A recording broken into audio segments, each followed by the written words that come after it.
name is Ninjin. I'm the grade 11 representative, and this is our third episode of the Student Council podcast. Hello, my name is Desmond. I'm the grade 11 representative, and today we're here with Mr. Armitage. Do you want to introduce yourself? Do I? Should I? Yes. I'm Mr. Armitage. I'm the Diploma Program Coordinator. What does that mean? You coordinate things. I do coordinate things, a lot of things, that's true. I also happen to teach a bit. I teach English, Lang and Lit, and I teach theory of knowledge as well. Couple of my favorite things. Yeah, but mostly I'm coordinating things. Setting up exam schedules and all that kind of stuff. Important stuff that you guys actually need. And you also chase us down for our work when we're like... Sometimes. It's not my preferred mode of work, but sometimes I do that when it's necessary. Yes. So our first question for you is, why did you decide to come work at ISU? Oh. Well, geez Louise, that was a few years ago now. 4 years ago. As a matter of fact, I've been here for 4 years. That's a pretty long time for a lot of international folks. I think I was in China at the time. I was working in China and I was ready to go into a different school. And I had some schools that I was looking at the time. But ISU had the best options for my family. And so I think initially that was the reason that I came to ISU. I think that ISU also opened up their minds and their hearts to me, if that makes sense. And we were able to do a lot of cool stuff in the school, when we got here. And we got to innovate some things and look at some things differently. And that's something that I enjoy in my work. So I think ISU is pretty cool that way. Yeah. Wait, what kind of options they're bringing? You want me to tell you exactly what my options were? I mean, yeah, just a few. Huh? Just a few. Just a few. Well, I mean, I was looking at Europe. I had some options there. Europe is tough when you have a lot of kids, though. I have 3 kids. But Europe, it's an option in Korea. Yeah, different things like that. But this was the best option for me. So let's just leave it there, shall we? Yeah. Okay. All right, so what do you enjoy most about ISU? Whoa. Now that's a question. The most. Wow. I have connections, relationships. I guess that's actually kind of an easy answer. I enjoy studying. I enjoy learning things. I enjoy learning. And I enjoy learning with people. I enjoy learning with you guys as students. I enjoy learning with our teachers. I enjoy learning with the leadership. I just enjoy looking at different things in different ways and learning how it fits and how it works. And I really enjoy watching other people do that too. It's one of my favorite things in my life is to see people learn stuff. I think mine is the facility. I really like the ISU facility. Well, the facility's nice, yeah. Yeah. What about you? I think it's the friends you make along the way. Yeah. Connections, right? Relationships. That's true. That's a good answer. Our next question is, how does your high school experience differ from ours? Sorry, it's just so different. I don't even. Because you didn't have phones and stuff, right? Oh my goodness. Well, there's no phones. We didn't even have computers. And you didn't have ChatGPT. No, well, certainly not. We wrote everything down with our hands in notebooks. We didn't communicate with any kind of device. You had to walk someplace to find someone, just talk to them. When you went out with your friends, your parents weren't going to be able to contact you, so you'd have to check in with them maybe, but with a phone that's wired into the wall. Remember that? Yeah, it's a long time ago. So that also, of course, impacts learning a lot. You guys all use your computers all day long when you're learning, and I never did that. So we were in books, we were in notebooks, I don't know. I think it was a bit more teacher-focused, teacher-centric. So the teacher was teaching you and you were sort of trying to learn from the teacher. I think in your experiences now, teachers are trying to facilitate your understanding and those learning experiences more. So that's much different, and I much prefer the way it is now, right? We ask questions, and we try to get you guys to ask questions, and we try to get you to talk to each other and find different pathways of learning. For me, it was really just teacher. There you go. Mm-hmm. I am the teacher, and I shall share with you my knowledge. And let's have a test. You know, so assessment's another one. Like we didn't do a lot of investigating. It was a lot of testing and memorizing stuff, and those kinds of things.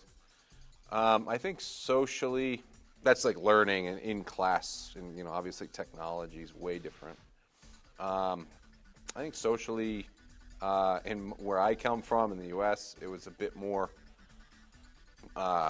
groups, and they were like based on caricatures in popular culture. So you had like the jocks, the people who played the sports. You had like the skaters. You had like different groups of people who liked different things. I think it was a bit more that way. Whereas nowadays, I think it's a lot more fun and acceptable. Just do everything and be cool and love math and love sports and love all sorts of things and just be there together with everybody in a community. I see that a lot more nowadays than when I was in school. Yeah. So the next question for you is, what is your biggest advice to those starting DP next year? Or just in general? Okay, so my biggest advice for people starting DP. Well, I think that when you're starting DP, you got to try to choose courses that are that you're passionate about and that you're good at. So if math isn't one of your favorite subjects, don't take HL math. Try to find subjects that you really love. Like if you love art, take art. Do it for yourself as much as you can. Try not to do it for other people. I realize that's difficult sometimes because your parents want you to do stuff and things like that, or maybe you want to have this career or that career. But I think if you stay true to yourself in how you set up your classes and stuff like that, you can't go wrong. And we try to do that, like with CAS and with extended essay and stuff like that. We try to give you guys a lot of choices. I think subject choice is one of the most important ones. Yeah. If you had to choose between the three sciences, which one would you pick? Probably biology. Yeah. Although I love physics, my problem with physics is I'm not very good at math. So actually, physics is my favorite. I love physics. I love astrophysics. I love like quantum mechanics. I love gravity. I love time. I love all this stuff. But I'm just not very good at math. So for me, it's like, okay, I love the concepts, but I think I'd have a hard time with the math part of it. So biology's probably a bit better for me. My biggest advice would be just to start having a study regimen as soon as possible, because that's what I struggled the most at. Because getting into the habit of studying is so much more different. Because in NYP you can just not study. No. What are you talking about? What do you mean? I mean, in NYP, what I find a lot different is how in NYP I didn't have to reestablish the things that I learned, right? Because we wouldn't have a lot of cumulative tests or anything like that. So we do a unit, do the summative, and just forget about it. But then in DP, it's all leading up to something else. So you have to kind of review everything again and again. So I find it very important to establish a study routine while you're in 10th grade or 9th grade, and look back at the things that you've learned in the past, so that you have, the background knowledge for the units that come up in DP. I think that's excellent advice. Definitely. For me, I'd try to minimize the stress, so I don't have a strict study regime. I just kind of, I just want to minimize my stress, so I just do it whenever I want to, and I think that helps. Interesting. Yeah. That's very interesting, because I would think that would end up making more stress later on. Personally, because for me, I study too, in the university and stuff like that, and I gotta get myself on a pretty strict regimen to make sure I get everything done. So do you find with that, do you find that you're able to get everything done on time and of high quality and stuff like that, or? Yeah, I think so. I think it's more motivation versus discipline. Yeah. For my strategy, I kind of just depend on motivation and just keeps coming back. What about when you don't have any motivation left? I still do it. Still do I it. guess that's where the kind of like discipline comes in. Uh-huh. But it's just I have less stress, so Okay. I think it works. Well, it almost kind of sounds like a mindset thing, though. You know, like you just do it. You're not really worried about it. You just do it. Yeah. And that's where you really want to get to, right? Because you don't want to be worried about it. You just want to do it. Do it, get it done, move on. But I have like a high quality. Yeah. Well, of course. I mean, I think that's part of it too. But if you can get yourself to that point where it's like, okay, I'm just going to do this. I'm not going to be stressed about it. Just got to do it and move on. It's probably the best way to be. You know, when you combine that with the study schedule that you're talking about, making sure you have things happening regularly. You know, I think that those are good elements for sure. Yeah. Our next question is, if you were a DP student, which classes would you take? Wow, that's a good question. I'd take the classes that I'm passionate about, the ones I like. You know, probably take HL English. I'd love to take art. You know, I think art would be cool. Although I stink at art, like I'm not very good at painting and stuff. But I think it'd be a cool class to take. Probably take biology. I think I'd probably take history. Personally, I'd be one of those folks who takes history and art. Math, easiest math. Certainly the easiest math class I can get into. Yeah, that'd probably be me. Yeah. Also, the film class looks very interesting, though. Film class? Yeah, like you know how some. Are you talking about any classes in the world or the classes that we offer here? Any DP classes in the world? Because I would totally take film. Are you kidding me? Yeah, film seems like such an interesting class to take. Yeah, you study. My last school we did film, and you study camera angles. You study different elements. You analyze films, movies, like that people actually make, and I love movies. As a matter of fact, my birthday is the same day as Quentin Tarantino's birthday, which I just found out a couple days ago. And he's like my favorite director right now. I love his movies and stuff. So, yeah, I love film. I would replace visual arts with film, if that was an option, for sure. Okay, the next question for you is, how did you and Mrs. Armitage meet? You really want to know? Yeah. So we were in the first day of a job. So it was the first day of a job. We were both teachers, and it was like an orientation. And so we were both in this big school, like trying to find the location of the orientation. We just ran into each other in the hallway, and yeah, that's how we met. You know, and we ended up working on the same team. We were 7th grade team. You know, our school had like teams, the same teachers teaching teams like in middle school. So it wasn't like this school where like everybody's kind of, they had a very specific set of teachers that taught 7th grade and then 8th grade. And we both taught 7th grade. So we ended up, you know, working out together in that capacity. But yeah, we got lost together in separate ways, and then we found each other. And then we ended up in the orientation session. And then one thing led to another. Do you remember your first date? Like,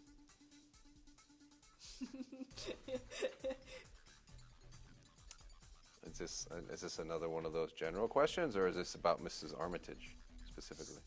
with her? Oh well, we probably went to like a basketball game or something. We probably went to like a Celtics game or something. So I think we went down to Boston. You know, because we live in New Hampshire, which is about an hour north of Boston. And so we probably went down to Boston and went and saw a Celtics game, basketball, professional league. Go Celtics. Go Celtics. I hope that ages well. Anyway, continue. The next question is, who has made the most influence in your life?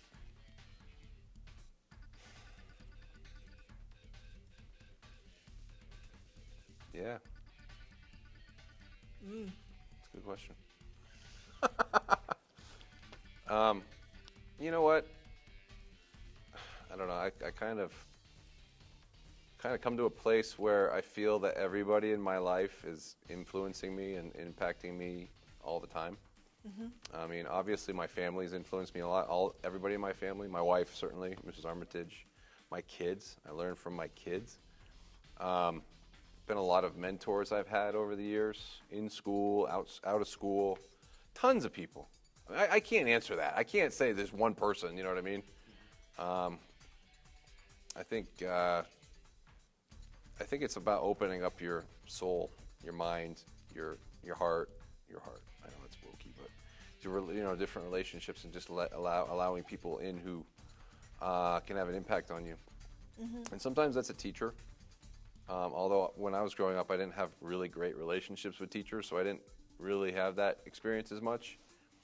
So I think over time, I figured out that I needed to try to take different perspectives in and learn how other people are seeing the world,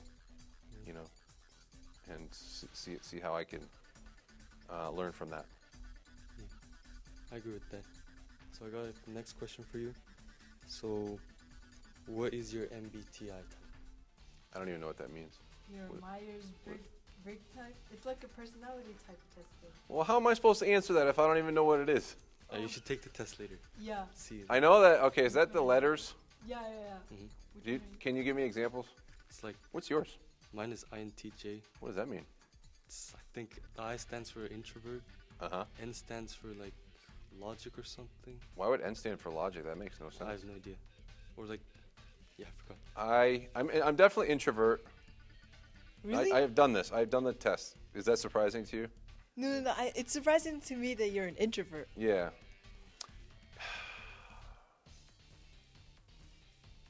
I'm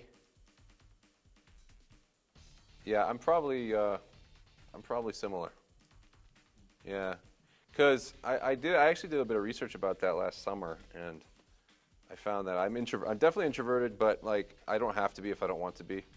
I think your personality can change. I think you can actually build your personality. So I reject the notion that we're locked into a Myers-Briggs personality type, because I think that can change over time. Like if you take it now, and then you take it again in 10 years, you might find a different result.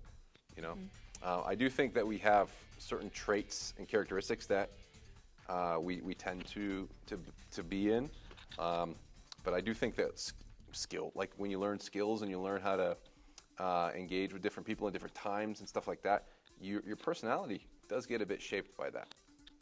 So I don't know. I think I'm introverted, but I can be extroverted if I want to be, kind of thing.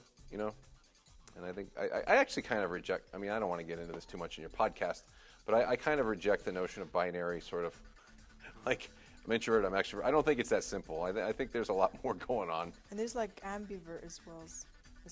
Like ambiverts. Is that what it's called? I've never heard of that before. It's like extrovert and... Yeah. Okay. Yeah. I think I'm an extrovert. My thing is ENTP. Yeah. I think it's just that's awesome. The one thing I remember about my personality type is that like I build like I have a really good imagination.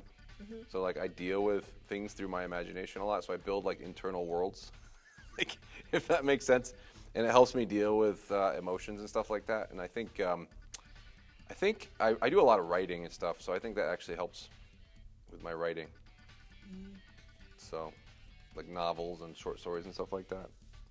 I think that's kind of my personality. I take a lot of things and I put it inside somewhere and it sort of stays there. I can use it later. Do you experience that at all? Yeah, that's what I do too. Like, I agree with it because that's what I've been thinking too. I just take like small bits from everything. That's who you become. Yeah, because your personality, the 4 letters you mentioned kind of sounded familiar to me. Yeah. And you said you're the what? ENTP. ENTP? What does that stand for? Extroverted? Extroverted, something, perceiving. ENT is like thinking. I see. Because there's thinking and feeling for the thingy. So T is for thinking, P is for perceiving. Was it? N is, I have no idea.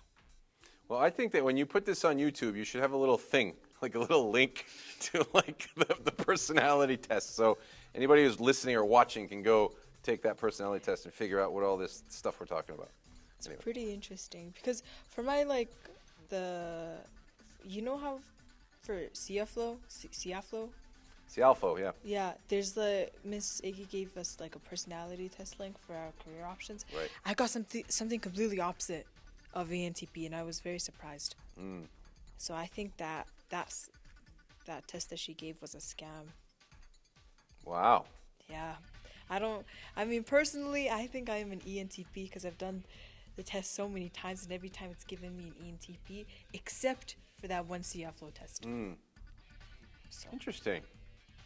Well, that's something to look at. Maybe other people have that experience. You can ask around and see. Yeah. And then our next question is, what books have shaped your career the most? Good Lord, man. What books? Yeah. So many books. I mean, you're an English teacher, so... Well, let's see here. In terms of books, I mean, I'm just constantly reading, so I constantly read, you know? I think that right now, if I was to answer that question, I think that since I've been, my life has kind of been on this track of where I've been sort of doing my doctorate and then coaching basketball and then doing this job, which is, you know, the job itself is quite intense, you know. I've had to get my mindset into a certain space. And that space is largely, you know, it's like, where am I finding the motivation? Where am I finding the grind? The ability to grind every day and do these things every day. So there's actually a guy called David Goggins who wrote a book called Can't Hurt Me, which I've read recently, which I thought was, you know, pretty good. There's a lot of education books that you can read. I think that they're getting better and better as we move along. But I wouldn't say that any one single book has shaped my career. You know, I love all kinds of literature. I love Cixin Liu, who's a Chinese author. He wrote The Three Body Problem, things like that. Yeah, tons of literary books. I think that those are the most beautiful pieces of insight that we can have into different people's minds. You know, that kind of helps me. What about you? For me, yeah, it's Animal Farm, because I think it's like actually relatable, like the stuff that happens. Because like me and my friends, we used to, like when we were young, we used to have like a code, like things we'd never do. But then eventually, like the same things happened in the story that happened to us. So I think it's really, yeah. Like what? Like there was these like 10 amendments or something, like the 10 rules that you would never break. And then someone came and like changed all of them, and then eventually it got like destroyed. So I think it's pretty interesting. Human nature. Yeah, what a study. What about you? Mine, I don't really read a lot, but the latest book that I read that I really enjoyed was my Mongolian literature book. It's called To Live by Yu Hua. I really like that book. Cool. I cried so much while reading it. Wow. So amazing. Yeah. It gives a very good perspective of the Chinese Revolution and like the move to globalization of China, and it's about this guy and his life, and it's so sad. It's so sad. Like I cried during the whole time of reading it. Like starting from page like 20 something until page 200, I just cried the whole time. Wow. How'd you read then? You got tears. I mean, you just tears? Do it, you know. Yeah. It really caused me some emotional damage during spring break while reading it. Wow. Well, you should check out Cixin Liu then, The Three Body Problem. There's a lot of that stuff in there too. Yeah. Chinese revolutions, things like that. Yeah. I love Kurt Vonnegut too. Oh yeah, Slaughterhouse. Yeah. Slaughterhouse is interesting to read. It's a pretty interesting book. Right? I would say that shaped my career to a certain degree. Kurt Vonnegut stuff, you know. Yeah, for sure. Good, thank you. You've brought it out of me. Congratulations, you guys are good interviewers. What else? All right, for the next question, what are some red flags in a relationship? Whoa. Or a friendship. I mean, a friendship. Yeah. Whoa. Any type of relation. Whoa. I don't know. You tell me. What's a red flag in a relationship? Or a friendship or any type of relation. Okay, a friendship. So, my goodness. I'm not like a psychologist here, man, you know? Like, But what do you think are red flags that you would just like personally I distance think yourself that from? I'm on the lookout for. Personally, I'm on the lookout for people who are trying to manipulate me and control me through manipulation, gaslighting, and stuff like that. For me, that's it. I'm not into it, you know. So I guess that would be like the biggest red flag if I see people trying to make me feel guilty or something like that, you know. Friends should just accept each other for exactly who they are and just try to help each other no matter what. So for me, that's the kind of friend that I like to have. And I think that I'm so busy in my life, and you guys are too, and everybody here is really. I don't have time for those kinds of things because that takes a lot of energy to deal with, you know. So I really want to make sure that I'm in spaces with people who are just trying to live their own lives and supporting what I do, and I can support what they do. You know, I think those are important things. So, next question is, what are some unpopular opinions or hot takes that you have? Hot takes. Yeah. I don't know. I mean, is this like international hot takes? Can you give me an example? Can you give me a topic? Maybe like school, basketball, sports. Basketball. Anything. Well, I mean, let's see here. Hot takes.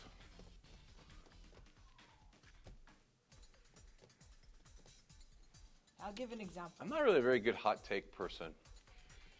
I'll give you an example. I think personally, well, I don't know if this is an unpopular opinion, but I don't really like bananas. Like the taste of it, I don't really You're like talking it. about bananas? But this is a very specific one, okay? So, you know how in certain smoothies, you, like for example, there's a strawberry smoothie on the menu, right? And then you read the ingredients and there's banana in it, right? I feel like that should be named strawberry banana smoothie. Any smoothie or thing that incorporates bananas should specify like the fruit or like the name banana smoothie. Now, that's because the flavor of bananas are so overwhelming that you just can't taste anything else. Or maybe that's because I dislike it. Do you think that there's anything that goes with bananas that just complement the taste of bananas? Well, I mean, they all kind of complement it, but like because the taste of it is so overwhelming, I feel like it should be specified like a blueberry banana smoothie instead of a blueberry smoothie. Because whenever a banana gets added in it, it's not a blueberry smoothie anymore. It's Right. a blueberry banana But what? smoothie. Is this common practice? Yeah. Where people don't label the banana on the smoothie? I mean, I didn't realize that was a problem. Yeah. Okay. Okay, I'll give you one. Michael Jordan is the greatest basketball player of all time. Sorry. Convince me otherwise. Is it interesting, is it? Let's talk about it then. No, I don't know much about basketball. Yeah, okay. But for others, maybe. Yeah. A lot of people would say it's LeBron or somebody like that, but Wait, stick to my guns. I have an interesting take though.